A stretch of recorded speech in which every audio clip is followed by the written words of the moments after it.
Praise the Lord.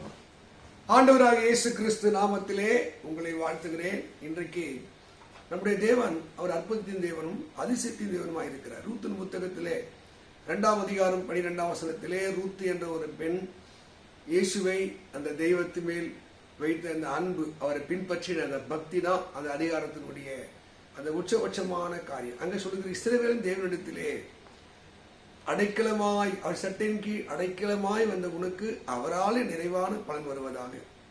பாருங்க, அந்த தெய்வத்தை நம்பினதுபடினாலே தன் மாமியாரை பின்பற்றுகிறார். அவருடைய தேசத்தை எல்லாம் விட்டு அவள் தன்னுடைய அறியாத புரியாத ஊருக்கு கடந்து வருகிறார். ஒரு சில மக்கள் கர்த்தராகிய இயேசுவை தெய்வமாக ஏற்றுக்கொண்டு ரட்சிக்கப்பட்டவுடனே உலக பாவங்கள், அசுத்தங்கள், அருவருப்பு எல்லாவற்றையும் துறந்து விட்டு தேவன் காட்டுகிற வழியிலே அழகாக கடந்து வருகிறார்கள். அவர்களுக்கு தான் இந்த வார்த்தை, இஸ்ரவேலின் தேவனின் செட்டையின் கீழே அடைக்கலமாய் வந்த உங்களுக்கு அவர் நிறைவான பலனை தருவார். தேவ மக்களை கலங்காதீங்க.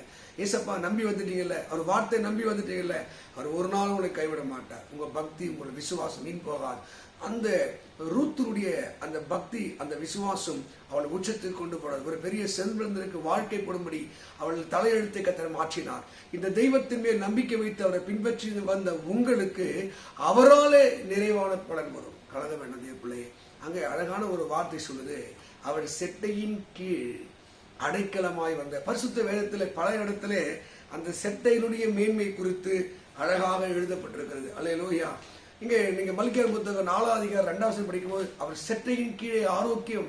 இந்த அருமையான மகள் அந்த ரூத் தேவனை நம்பி வருகிற போது ஒரு ஆரோக்கியம். அவள் வாழ்த்துகிற வியாதி, கவலை, மனகாயம், மனதில் ஒரு வேதனை, ஐயோ புருஷரை இழந்து விட்டோமே, அந்த வேதனை மாறி போகிறது. இயேசுவை நம்பி வந்தால் அவள் வாழ்க்கையில வேதனை மாறி போனது. அதுதான் தேவ பிள்ளைகளை, இயேசுவை நம்பி வரும்போது அவர் செட்டையின் கீழே ஆரோக்கியம், ஹீலிங் சொல்லப்படுறது. எந்த வியாதியோடு, எந்த கண்ணீரோடு, எந்த துக்கத்தோடு நீங்கள் வாழ்ந்தாலும் இயேசு உங்கள் கண்ணீரையும் துக்கத்தையும் மாற்றுவதற்கு அவர் வல்லவராக இருக்கிறார்.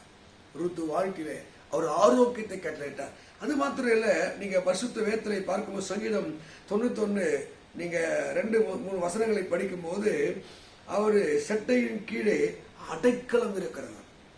சட்டையில் அடைக்கலம், சட்டை விரித்து அடைக்கலம். நீர் என் கோட்டை, நீர் என் தஞ்சம், நீரே என் அடைக்கலம். ஆண்டவரை நம்பினவர்கள் அவர் அடைக்கலம்.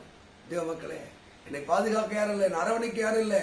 இஸ்ரவேலின் தேவனை நம்பி வந்துட்ட, கர்த்தரை நம்பி வந்துட்ட, இயேசப்பா நம்பி வந்துட்ட, அவர்தான் அவனுக்கு அடைக்கலம். கர்த்தர் காக்கா விட்டா காவலாளி விழுத்திருப்பது விருதா. கர்த்தருடைய வழி உத்தவனுக்கு அரண்.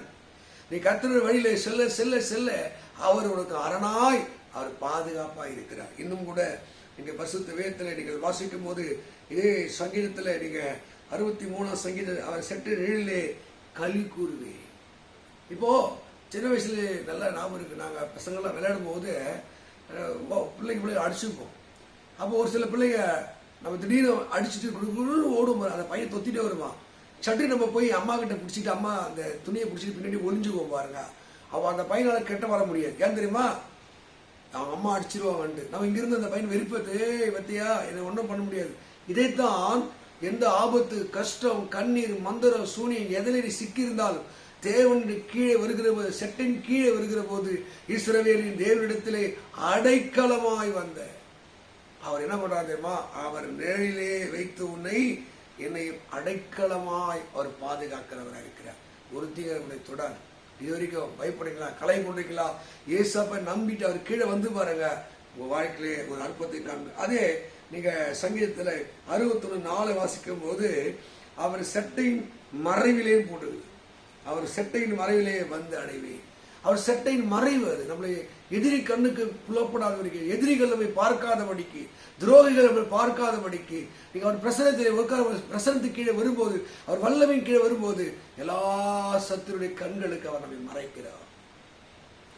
தேவப்பிள்ளையே, நீ நம்பி வந்தவர் உன்னை கைவிடுவதில்லை. அவர் செட்டையின் கீழே ஒரு மறைவு இருக்கிறது. கூடார மறைவு, சையக்காரர் கூடார மறைவிலே மறைத்து அவர் பறந்து காக்கும் பட்சி போல அவர் உன்னை என்னை காக்கிறவராக இருக்கிறார். அதுபோல இன்னும் கூட ஒரு படி போன அதே சங்கீத 17:9 வாசிக்கும் போது அவர் சட்டை நிழலே என்னை காத்து. செட்டை நிழல மறைக்கிறது மாத்திரம் இல்ல, அவர் நம்ம காக்கிறார். காக்கிறார்னா நம்மை பிசாசு கண்ணுக்கு, உலகத்தின் கண்ணுக்கு, பாவத்தின் கண்ணுக்கு அவர் நம்மை மறைத்து ஆமென் சத்துருவை குழப்புகிறவராயிருக்கிறார். தேவ மக்களே, கலகாதீங்க.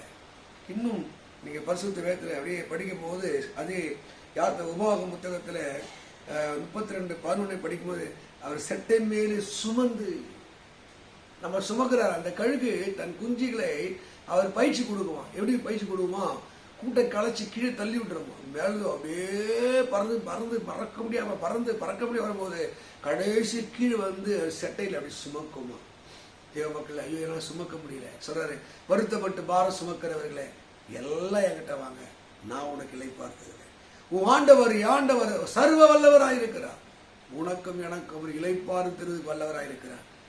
கண்ணீரோடு வாழ்கிறையா, வேதனை மத்திலே வாழ்கிறையா, கலகாத தேவ மக்களே, அவர் உன்னை என்னை சுமப்பதற்கு அவர் வல்லவராயிருக்கிறார், காப்பதற்கு வல்லவராயிருக்கிறார், சுகம் கொடுப்பதற்கு வல்லவராயிருக்கிறார், நம்மை அடைக்கலமாய் பாதுகா. இதுதான் அங்கே போவாஸ் ரூத்தை பார்த்து சொல்ற, அந்த தேவனிடத்திலே அடைக்கலமாய் வந்த உனக்கு அவரால நிறைவான பலன்.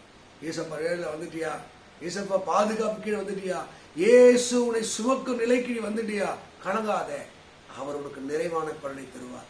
எதிலே நீ குறைபட்டு இருக்கிற, எதிலே கஷ்டப்படுகிற, எதிலே கண்ணீர் விடுகிற, எது உன் வாழ்க்கையில இல்லை என்று நீ புலம்பிக் கொண்டிருக்கிற தேவ மக்களே, இந்த நாளிலே தேவன் இந்த வாக்கை அந்த ரூத்து 2:12 ரூத்துக்கு நிறைவேறுவது உண்மை என்றார். ரூத்து வாழ்க்கை அந்த சந்தோஷத்தை அனுபவிப்பது உண்மை என்றார். தேவன் உன் வாழ்க்கையில செய்வார். கலங்காது. இந்த வேத வார்த்தையின்படி, இந்த சத்தியத்தின்படி தேவன் ஒரு நிறைவான பலனை தந்து ஒரு கண்ணீரெல்லாம் துடைத்து ஆசிரிப்பாராக. ஆமென். God bless you. God bless you.